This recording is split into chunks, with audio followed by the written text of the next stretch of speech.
নমস্কার, আমি স্বপ্না দাস। অনেক দিন পর আজকে ইউটিউবে একটা ভিডিও ছাড়লাম।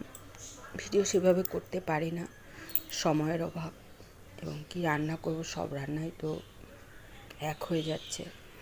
তবুও এই রান্নাগুলো আমার কাছে রান্নার বইয়ের মতো, আগেও বলেছি, এখনও বলছি। তা আজকে পটল চিংড়ি কীভাবে কি রান্না করছি পুরোটাই ভিডিওতে আছে।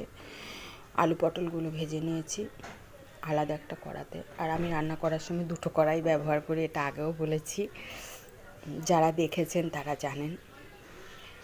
চিংড়িটা ভেজে ওর মধ্যে জিরে ফোড়ন দিয়ে মশলা দিয়েছি, জিরের গুঁড়ো, ধনের গুঁড়ো আর কাঁচা লঙ্কা, একটু আদা।